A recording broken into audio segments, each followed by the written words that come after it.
my name is Caitlin. Welcome back to my channel. So this video is one that I've definitely thought about doing before in the past, but then forgot about it, and then I got a comment from one of you guys requesting that I do it, and so thank you to that person for reminding me about this video idea. And so today we're going to be ranking all of the Cinderella movie adaptations, or at least the most popular ones. When I was doing research for this video, I kept seeing lists where they ranked Cinderella movies that were really old that I had never seen and I don't really have any desire in watching. Nothing against them, I just wanted this video to focus more on the ones that I grew up with and the more current adaptations, and the ones where like the average viewer can watch this video and be like, oh, I've seen most of these, you know? So that's what we're doing today. I picked 20, I watched them, or I rewatched them in some cases and ranked them, and now I'm here to present to you all my own personal ranking. And I feel like I should give a disclaimer that I have not read the original Cinderella Story by Charles Perrault since like first year of university, and I'm since graduated, and so it's been a hot minute. For those of you who don't know, I do have an English minor, so I'm not too sure what qualifications that gives me, but there's that. But before we jump right into it, this video does have a sponsorship, so we'll go over that first and then we'll jump right into number 20. This video is sponsored by Skillshare. Skillshare is an online learning platform where you can go and learn anything from business to creative writing to photography. As I'm sure you guys know, I've been using Skillshare for almost a year now, which is crazy, but they're a great platform because it's designed specifically for learning, which means that there's no ads and they're constantly adding new courses. I just recently took this class called iPhone Photography Essentials, which was taught by this guy named Sean Dalton, and it was great. You know, I've always talked about how I've wanted to get better at the whole Instagram thing, and I've taken a few photography classes in the past, but they've always talked negatively about the whole point and shoot camera, so like your iPhone camera sort of thing. And so it was a real breath of fresh air to actually hear the alternative of that argument and learn more about what your phone has to offer,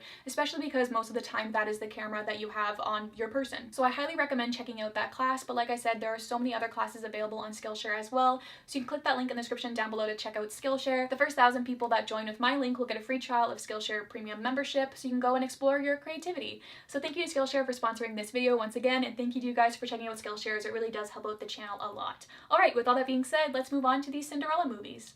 By the way, you were doing it again. What? You know, singing in your sleep.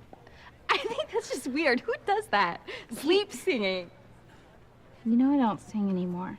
So number 20, we have Elle, A Modern Cinderella Tale, and this movie came out in 2010, and I feel like I remember when it came out because I remember my friend and I being like, oh, we should watch this because it's got Sterling Knight in it, and so we did, and I'm pretty sure that we hated it. But I forgot all about this until I started watching this movie for this video, and then it all came flooding back to me with instant regret. I don't even think this movie is an adaptation of the original Cinderella story. Like, it feels more like a remake of another Cinderella story starring Selena Gomez, but with country music and half the budget. Not even half, like a quarter of the budget. Like, I swear, the majority of this movie took place on one set, and then there was also this one time where she was supposed to be in like a public restroom, but it just looked like a household bathroom, and it was really odd. Or there was this other moment where they did this establishing shot of her house, but they clearly did not film it at nighttime, but they wanted it to be nighttime, and so they just turned the exposure down, and it just looks so bad. I'm just convinced that most of the budget for this movie just went for them to get as many Disney Channel stars as possible, because you got Sterling Knight in this, a cheetah girl, and Stubby from Starstruck. I apologize, I forget his name, but he was in the movie too for like a split second. And then also the writing for this movie just wasn't good either. Like, it starts out and we have this whole introduction to her character,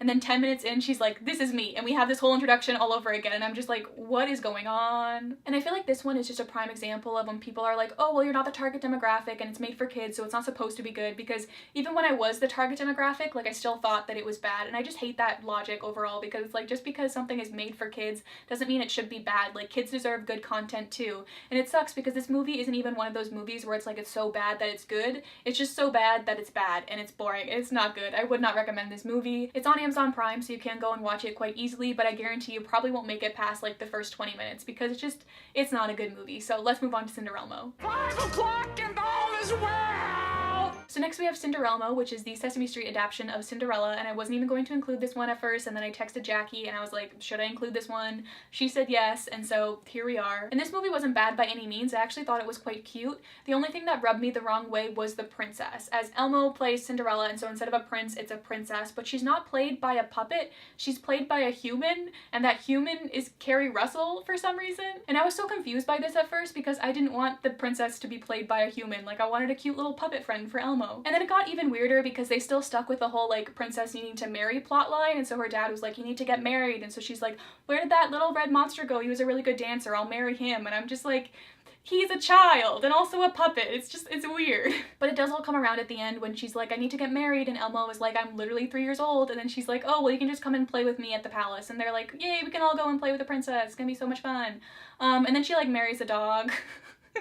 Or it's like hinted at that she gets together with the dog because the fairy godfather turns them into a human, and so it's like hinted at that they become a thing. But yeah, overall it was a cute movie. I really liked the whole fairy godfather bit and the whole lesson with like doing it yourself. Like if you want to get something done, like put a plan together and make it happen. It was a really nice lesson from, you know, a Sesame Street movie. And so honestly, I feel like I would recommend this movie if you're looking for something simple to watch with like your little cousin or something. Like it's a good time if you can put all of the weirdness aside. But that's Cinderella, so let's move on to number 18. Oh, Cinderella don't need my smiles. She has lots of people to help her. So up next we have the first Cinderella sequel, Cinderella 2, Dreams Come True, and I feel like the Disney sequels have this reputation of being not very good, but in terms of like Disney sequels, I feel like this one really isn't that bad. Like I feel like it's a decent movie, but that could just be nostalgia speaking because I did watch this one a lot growing up. But this movie basically takes place after the events of Cinderella. It follows the mice and the fairy godmother putting together a book of 3 stories that have happened since the first movie. So the first one is about Cinderella adjusting to her new life as the princess. The second one, and probably the weakest of the 3, is about Jacques wanting to help Cinderella more, but he feels like he can't now that like she's a princess, and so he wishes to become human, and then he's human for a bit, and it's really odd. And then the third one is about Anastasia and the baker falling in love. And overall I really liked the format of this movie because I feel like splitting it up into 3 stories really helped with the pacing of it, and then I also feel like the first story really helps bridge the gap between the first movie and the second movie. Although I wish we could have gotten to see more of the prince in this movie because we don't really know his character very much yet, but I guess that's what the third movie's for. And so yeah, overall I feel like this movie is cute, and also the end credit song was low-key a bop. I enjoyed that one, and I might have to look for it online. But that's Cinderella 2, Dreams Come True. So let's move on to our next one. Look, you'll have to excuse me. Papa's gotta go. Really? Oh, my love, I'm going to miss you so much.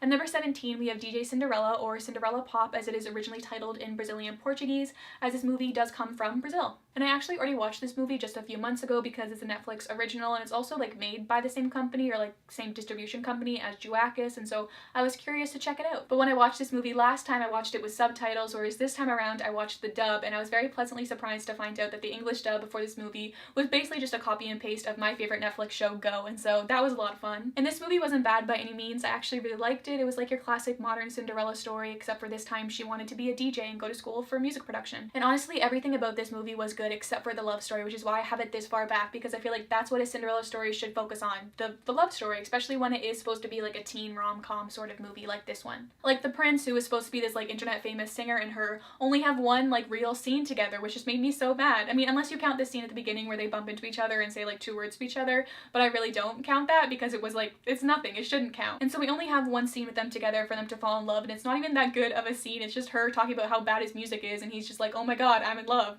And I'm just like, what was that? Honestly, if they would have given me just one more scene with them together before the ending of the movie, I would have been all for it. Because the ending of this movie just made me even more frustrated because he basically just comes up to her and gets mad at her for not coming forward and doesn't let her talk, and it's just super frustrating. Also, Freddie, who's the prince, only had one song and it sounded like Hallelujah, which was really weird. I did, however, ship Freddie's sister and Cinderella's best friend. They were actually really cute and honestly a missed opportunity. So yeah, overall I felt like it was a cute movie, but the ending just wrapped everything up way too quickly, and then we also just didn't get enough of Cinderella and the prince, which is what I wanted to see, and so it's number 17.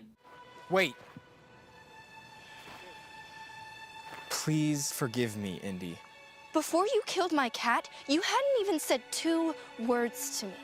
So next we have a little movie called Not Cinderella's Type, and I cannot believe I've lived the past 4 years of my life unaware of this movie's existence. And I'm not going to go too into detail about this movie because I honestly want to do a full video just dedicated to this movie because there's just so much to unpack. So if you haven't seen it, please go watch it. It's available for streaming on a few platforms in the US, I believe. It's available on Amazon Prime in Canada, so that's how I watched it, and I was just blown away. It's based off of a book, which I definitely will be reading before I do my video on it, and the author is also one of the writers on this movie, which is probably why it is so hilarious. Like, some of the things that these characters do and say is just too good to be true, and it's just so clear that they took it directly from the book. This movie is kind of like After in the fact that it's so bad that it's good. I would actually go farther than that. I would say that this movie is better than After in that category. Like, the first act of this movie is just a whirlwind, and then the second act of this movie just takes you completely by surprise to the point where you're just like, wait, is this movie actually good now? Like, what just happened? I don't even want to summarize it because I don't want to spoil the movie or the video that I will be doing on it, and so I'll just say that it's probably my favorite bad movie of all time, and so I'm really excited to read the book because I feel like it probably works a lot better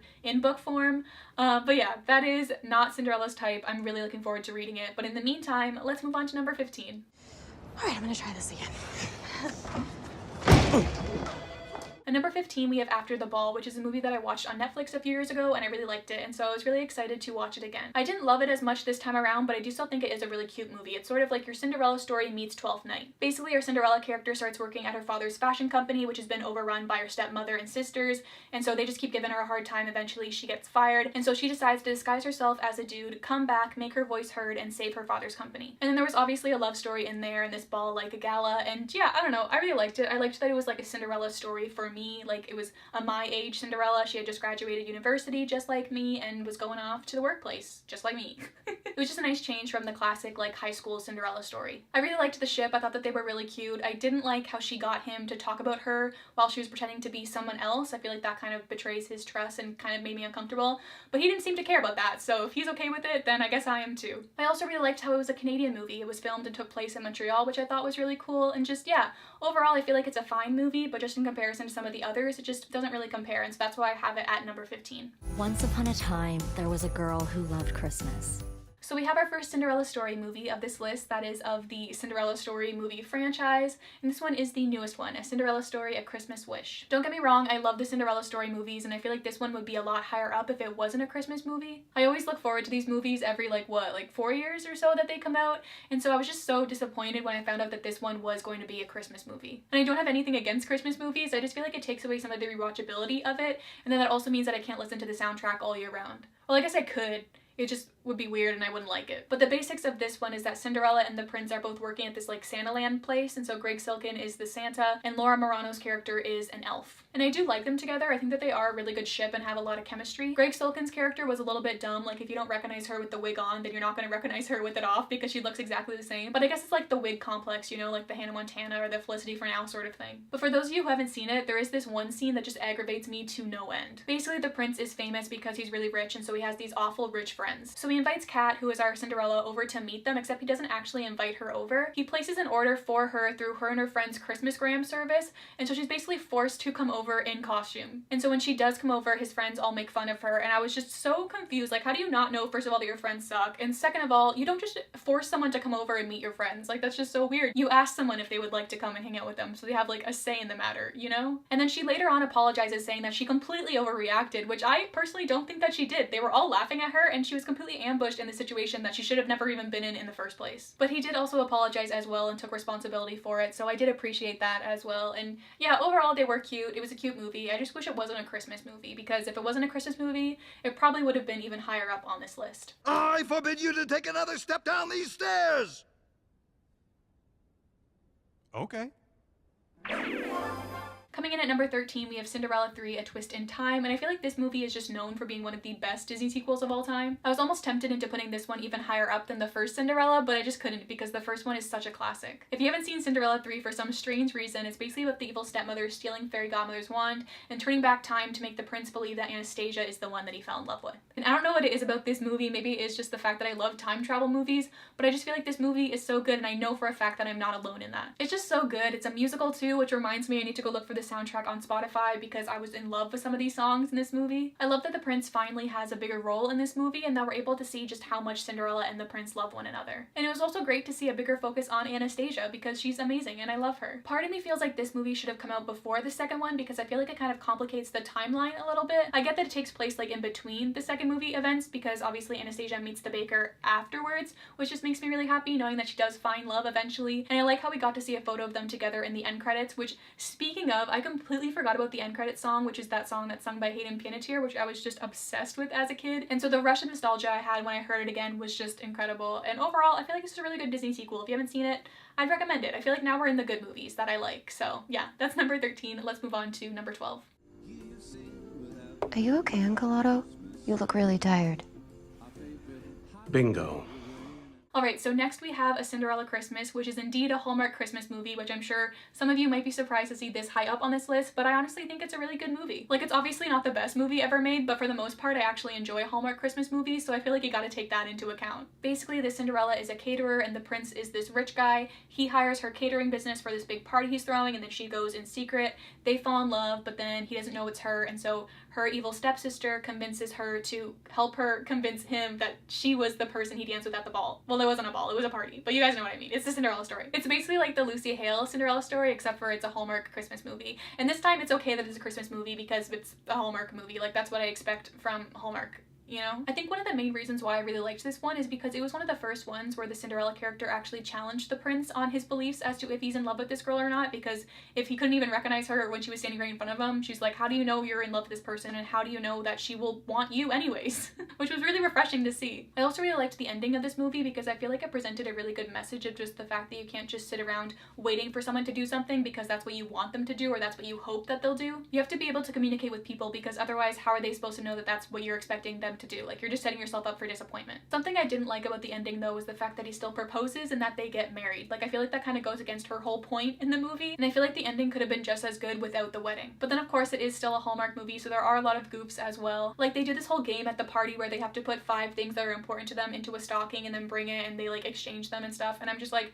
that sounds like a lot of work for this random party. Like, I doubt that anyone is really gonna participate in that, and so I'm not really that surprised that they got matched up because they're probably one of the few people that actually did the thing. There's also just a lot of awkward standing on the prince's part, which made me laugh because, like, I know he's not a bad actor. Like, I'm pretty sure he's in Baby Daddy, I think, if I'm remembering correctly. But there's so many scenes where he's just standing there really awkward. And then also the evil stepsister slash cousin, Candace, was also Disney bounding as Snow White throughout most of this movie. But yeah, overall it's a cute movie. I've seen it a few times now and I really like it. And so it's number 12. Next. We have no bread. I don't want your bread. So at number 11, we have Into the Woods, and I actually debated on including this one for a while because it kind of falls into the category that a lot of other movies do, where it's like a bunch of fairy tales in one, like Enchanted or that one Bratz Kids movie. But I ended up including it just because I feel like it is a very popular take on the story, and I'm happy I did because I feel like while it does have a lot of other fairy tales in the movie as well, Cinderella is definitely still a main focus. If you haven't seen Into the Woods, it's basically an adaptation of Cinderella, Little Red Riding Hood, Jack and the Beanstalk, Rapunzel, Little Red Riding Hood. Did I say that one already? I'm not sure, but it's basically an adaptation of a bunch of fairy tales into one. And I actually watched this movie in theaters with my mom and my sister, I believe, when it came out, and I actually hated it. I thought it was way too long and I was bored, and so I was really curious to revisit it now that I'm older and see if I have like a different perspective on it. And I'm happy I went into it with an open mind because I actually ended up really liking it. It's only 2 hours long, which is a lot better than 3, which is what I thought it was going to be going into it this time around, and so I feel like it's a lot better when you mentally prepare yourself for a 2-hour long movie. It's also a lot darker and stays more true to the original fairy tales, which I really liked. It made for a nice change. I also really liked Anna Kendrick's Cinderella. I thought that she was a really interesting character, and I just love her voice so much. And so if I do have any diehard Into the Woods fans watching this right now, I apologize that Into the Woods did not make the top 10, but I did really enjoy this movie, and so I can see why you love it so much. Am I too late to try on the slipper? Every maiden in the land is granted the opportunity. Next we have Sophia Carson's Cinderella Story, If the Shoe Fits, and I'm just now realizing that I've ranked this one second last in terms of the Cinderella stories, and that makes me sad because I do really like this movie and Sophia Carson. So the 3 Cinderella stories that came after Hilary's all had a main focus. So like Selena's was dancing, Lucy's was singing, and now Sophia's was acting. And then I guess you could say Laura's was Christmas, but that doesn't really fall into the same sort of category. And so in this movie they're at a resort and they're putting on a play in which our Cinderella Tessa auditions for it in secret and gets the part, and so it's very like Hannah Montana double life sort of thing. And one of the main reasons why this one made my top 10 is just because I loved the ship so much, and I feel like they did their love story really well. I love how he falls for Tessa, which is like her true self, and not Bella, which is like her persona that she auditions for the musical with, and yeah, I just feel like they had such good chemistry and so many cute scenes together. I don't love the ending with them like driving off into the sunset, but it is what it is. Also, for some reason, and I don't know if I'm alone in this, but I feel like the choruses to the songs in this movie are just not very good, except Why Don't I? I feel like Why Don't I has a pretty good chorus, and Full Throttle's chorus is good too. Or I guess it's just Stuck on the Outside, which has the song with the chorus that I don't like, and I feel like there's a reason why we never get to the chorus in the movie, because it's not very good in my opinion, which makes me sad because I love the verses of that song so much. And so yeah, that is A Cinderella Story, If the Shoe Fits. I really like it. It's super nostalgic for me, which is funny because it only came out like, what, 5 years ago? But I feel like it's a cute adaptation, and so that's why I do have it at number 10. And why are we following this kid? I don't know.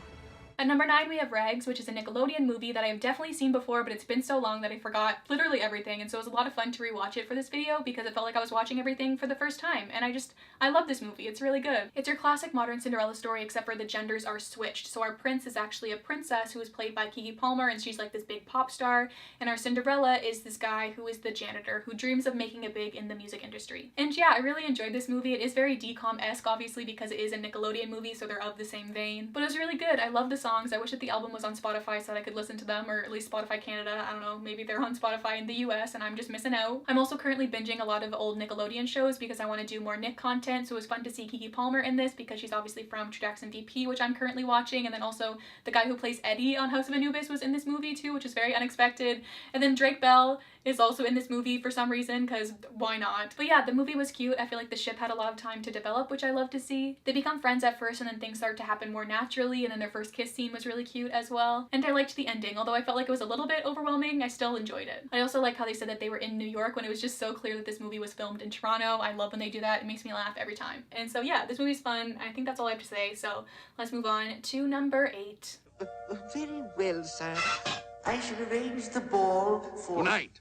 Next we have the classic Disney Cinderella from 1950, and this one might be surprising to some of you to see it a little bit farther back on this list, or maybe it's surprising for some of you to see it a little bit higher up. Either way, this movie was great in the fact that it helped be like my anchor point for this list. Like I could just be like, well, do I think it was better than Disney's original Cinderella? Yes or no? And so this is just like where it happened to end up. I was super excited to rewatch this one as it is really nostalgic for me. I had the soundtrack as a kid and I used to listen to it as I fell asleep, and so yeah, I hadn't watched this one in a really long time, so it was really fun to revisit it. It was also really neat to watch this movie now from an adult's perspective because I feel like there were so many little things that I would have never noticed as a kid. Like how long of an intro we get on Cinderella so that we can really get a grasp of like her daily routine before we even see the antagonist, and how in the beginning when she loses her slipper when she's walking up the stairs, and then the way that they show us the stepmother for the first time and she's like in the shadows, it's just so intense. And then of course when they meet at the ball for the first time and we see their meeting and their dance from everyone else's perspective. It's just little things like that that I would have never noticed as a kid, but I appreciated so much more this time around. However, I will say that I did find this movie to be a little bit slow and more simple than I remembered, and I just personally feel like there was too much like cat and mouse stuff that just really wasn't necessary, but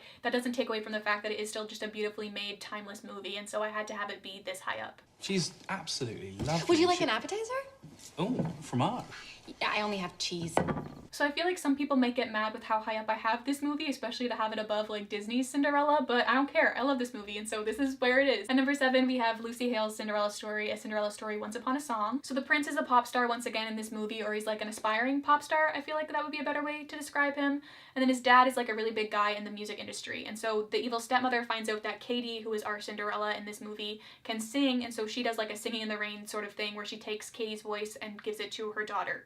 Well, she doesn't like give it, like she forces Katie to sing for her stepsister. And the soundtrack to this movie might be my favorite Cinderella Story soundtrack. Like I swear, if one of these songs ever comes on shuffle, I never skip it because they're all just so good. And while I do really like the ship from this movie, I wish we could have gotten to see more of them together. Like I feel like most of the scenes we have of them is through Bev, which is her stepsister. Like I just wish we could have gotten to see more one-on-one between the two of them. I also feel like we gotta talk about the dance because I feel like it was a little bit racist, or maybe not racist, but like at least racially insensitive. Or maybe that was the point because the stepmom organized it and she had like this weird fascination with Indian culture, and so maybe they were trying to show that like that was a bad thing. But I still feel like they didn't do a very good job of showing that because everyone else still goes along with it. But I get that this movie is a little bit older and we have come quite far since then, and it did make for a good excuse, I guess, for him not to recognize her because really her whole face was covered. But that was definitely something I didn't notice as a kid, where watching now is just like, yikes. Besides all that though, this movie is fun and super nostalgic for me, and so that's why I do have it at number 7. In a wakeful doze I sorrow for the hand. So next we have the very first Cinderella story with our queen, Hilary Duff, and I hadn't watched this movie in a really long time, and I think I just forgot about how good it was because for some reason I assumed that it wouldn't be this high up on this list, but it is because it's good. This one is also super nostalgic for me because it's one of the first movies I remember seeing in theaters with my dad, although I don't think I did last very long because I wasn't very good with like sad scenes, and so I'm pretty sure I cried probably within like the first 5 minutes of this movie and he took me out of it. But it's still like I have that memory of going to the theaters to see it with my dad, and so that's nice, but that's besides the point. My point is that this movie is really good. I love all the characters, especially the stepmother. I think that Jennifer Coolidge is definitely my favorite version of the stepmother, probably just because she's such a great actor and I love her. Actually, wait, no, I gotta backtrack a little bit because I don't think I love all of the characters so much. I actually really did not like Austin this time around. Like, it pisses me off that he doesn't do anything when she's being publicly ridiculed, and it takes him so long to talk to her. Like, she has to go and talk to him, and then, like, yeah, he runs off during his game and kisses her, but I was like, I don't know, like, you gotta do more than that to be good in my book. So I don't know, I just feel like she deserves better than him, if that makes sense. I also didn't like this movie's weird obsession with girls' weight and eating. It was odd and I didn't like it, but that's probably something to do with the time that this movie came out in, so I can't really hold it against it. Besides that, I love this movie, it's a classic, and so that's why I have it this high up. Who is that? Lionel, darling. Oh.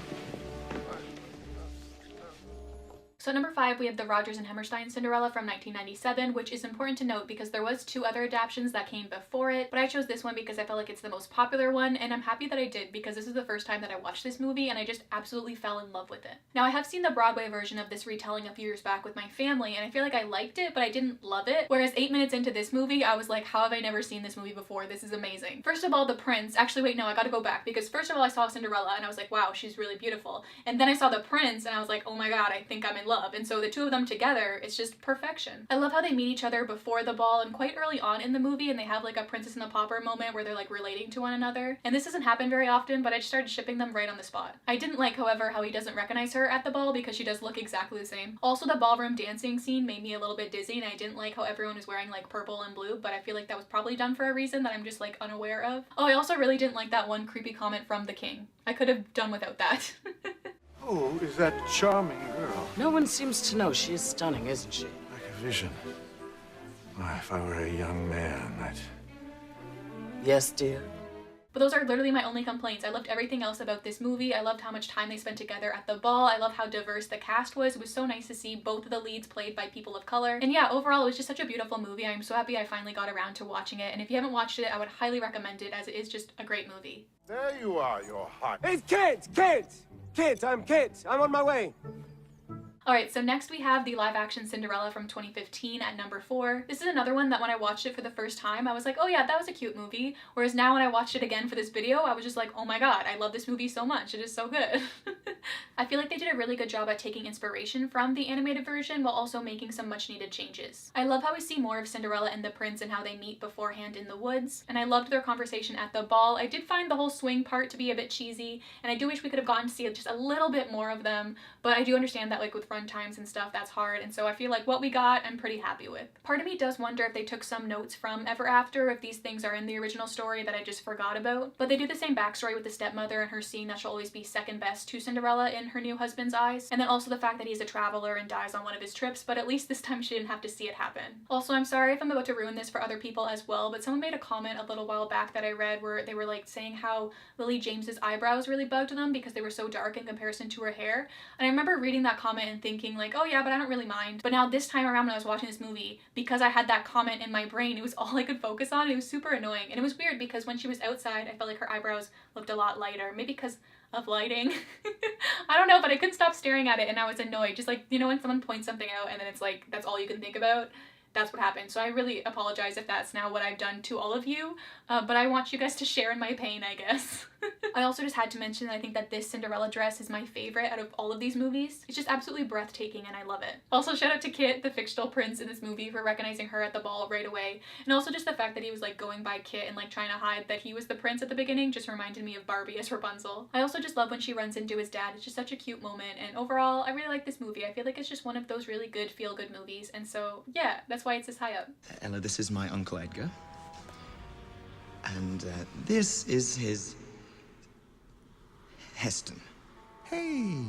Coming in at number 3, we have Ela Enchanted. Now, for some reason, I was hesitant to even include this one at first, because I wasn't sure if it would even be considered a Cinderella adaptation just because it is so different. And then I rewatched it and I was like, oh no, all the pieces are there. You got the stepmother, the evil stepsisters, and the fairy godmother giving her the gift. Well, that doesn't happen, but the fairy godmother and her taking her to the ball, like all the pieces are there, but the movie is just so much more than that that you forget, you know? But I'm so happy I did include it because this movie is just one of my favorite movies of all time, and just rewatching it reminded me why I love it so much. If you've you've never seen Ela Enchanted, first of all, get on that. It's a great movie, but it's basically like your classic Cinderella story but with a twist, and that is that her fairy godmother gave her a gift as a baby to be obedient. So that means that whenever someone tells her to do something, she has no choice but to comply, even if they just say it like as a joke or in passing. And whenever I think about this movie, the first thing that comes to mind is the mirror scene. It's honestly, without a doubt, in my mind, one of the best scenes in cinematic history. Also, her dress is probably my second favorite Cinderella dress. It is just gorgeous. Also, I just love Ella and Charm so much. We see so much of them in this movie, and their love story is just my favorite thing. I love their first kiss and when he still tries to save her even after she tried to kill him.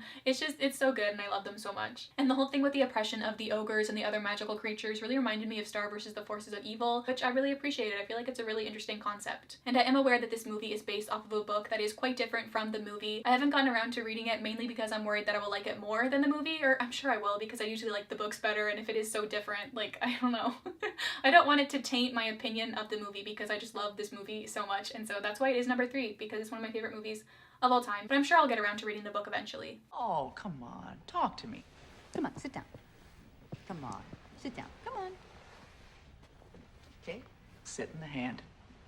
Alright, so at number 2 we have another Cinderella story. This movie, in my own personal opinion, is the best movie in the whole Cinderella Story franchise. No other movie tops it, and I doubt no other one that they could make will top it. Now this might just be nostalgia talking because I did watch this movie religiously growing up, but I also feel like this movie is just so good. Like I mentioned earlier, this one focuses on dancing, so Selena plays Mary, who is this girl who dreams of being a dancer just like her mom, but her evil stepfamily stands in the way of that. And then you also got the prince, who is this famous pop star played by Drew Seeley. And there's just so many iconic moments in this movie, like the mirror scene when they're dancing in the mirror is just so good, and the tango is amazing, and then the ending is just 10 out of 10. I also feel like the wardrobe in this movie still holds up for the most part. Like her red dress is just to die for. I also remember really liking the dress that Tammy wears to the twins party for some reason, and also her tutu at the beginning of the movie is just, she's so iconic. Something else I love about this movie is just the fact that Mary doesn't give up in trying to show Joey that it was her. Like even after he blows her off at school and she gets humiliated at the party, she doesn't just go and cry about it. Like she's like, screw this, I'm gonna show him that it was me. And I don't know, I just love that about her. It proves that she is a fighter. Like that's my Cinderella, you know? The cast in this movie is just perfect. I love Selena as Mary, and Jane Lynch as the stepmom is just hilarious. Her comments at the end of the movie never fail to crack me up, and I'm pretty sure they were improv, which just makes it even better. I don't love how big of an age gap there is between Drew and Selena, but he is just such a good actor, and it was really nice to see him finally get his moment, especially after High School Musical,